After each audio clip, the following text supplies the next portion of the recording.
Oh, you never heard of Rapture drills? So you had a non-apocalyptic childhood, huh? Must be nice. Rapture drills, preparing for the apocalypse, is something that I think all apocalypse kids can probably relate to. I have definitely written about it in my book, Uncultured, and I will read you just a little bit. We have a police raid drill in chapter 3, which is published in Rolling Stone magazine, because watching the kids be programmed to lie in order to get returned to their own horrific abusers is apparently pretty intense. But we spent a lot of time preparing for the rapture. And this is in a lot of different cults. This is in a lot of different religious organizations in America. And it has a lot of long-lasting effects, right? For one, rapture kids were raised to not be alive. So aging is really weird for us, apocalypse kids, rapture kids. Aging is really weird for us. We have weird anxieties and we're terrified all of the time because we were told we were gonna, unalive in horrible ways. I have really weird driving anxiety. I don't know if any of you all have this, because as I realized in therapy, every time I ever got in a car for the first 16 years of my life in the Children of God cult, we would put our hands on the car and pray for God to not unalive us in all of these horrible ways. So now that's what I'm thinking about when I'm driving. We can be really bad with financial planning, all of these different things. Anyway, we had games. We had games that we played with adult supervision that were running from the Antichrist soldiers, that were preparing for the end time, for the rapture. And I'm going to read you a little thing that my editor noticed in the book, was me having flashbacks, what seemed like military flashbacks, but on my first days of basic training. Flashing back to, I was born a soldier in God's army, childhood, which of course is pictured there. Chapter 18, Drink the Kool-Aid. Fort Jackson, South Carolina, June 2009. I'm running down a narrow path, pushing jungle foliage out of my eyes, trying hard not to trip over my own feet. Must get out. They are coming for us. They are closing in, but I can't make myself move fast enough. I'm starving, cold. We ran out of food a long time ago. We are a blur of continual movement. They'll never stop hunting us. By the way, I grew up in Brazil. I didn't even know how to be cold. Maybe it's easier to let them catch me. At least then it will be over.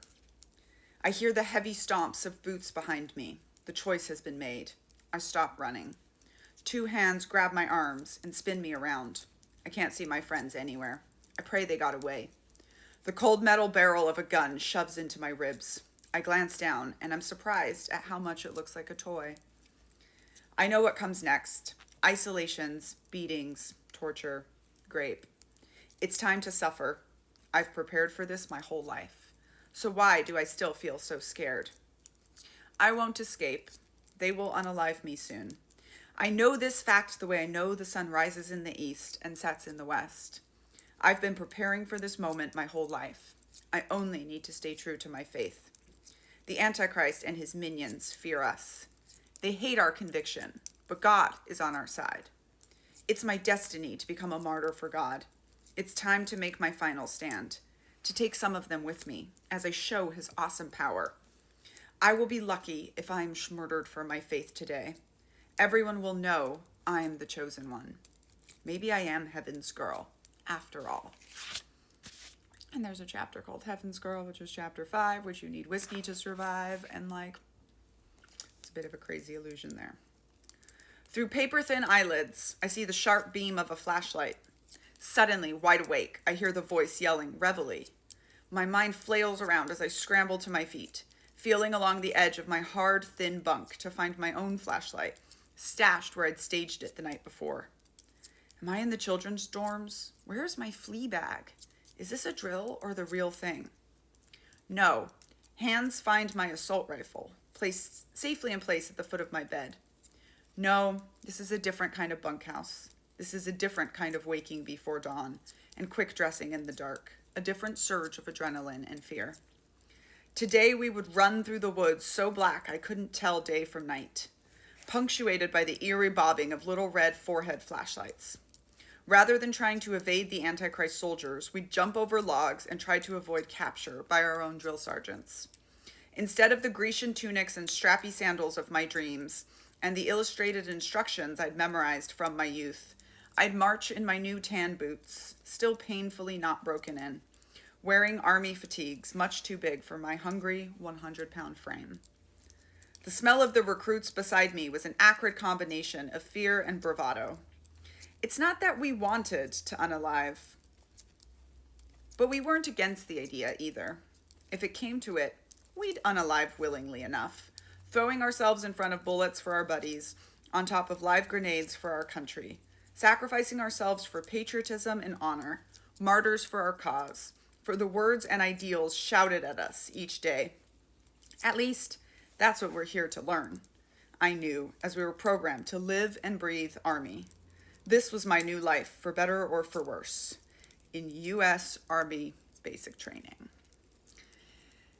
And, again, like I'm trying to show you these parallels, but one of the things about Rapture kids, Apocalypse kids, we know how to be radicalized for a cause. We know how to be in extremism.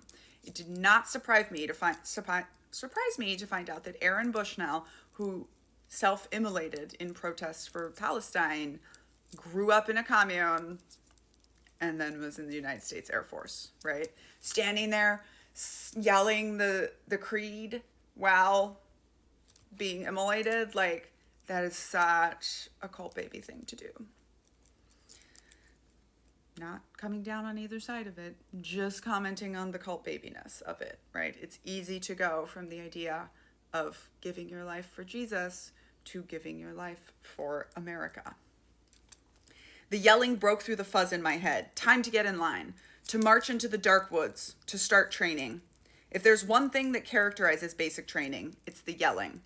It's a tool to teach discipline, a shock to the system, something to make you feel fear and then harden you to that fear. If you can't handle a little yelling, how will you handle yourself when the bullets come flying your way? It reminds us we are owned 100% by the drill sergeants, by the Army, by the United States of America, by the Commander-in-Chief. Unquestioning obedience was demanded. No walking, no silence, no quiet reflection, no time to think for yourself, and always, always with a battle buddy. It felt like home. You can get signed copies of Uncultured attached here, or listen to me read it to you on audio.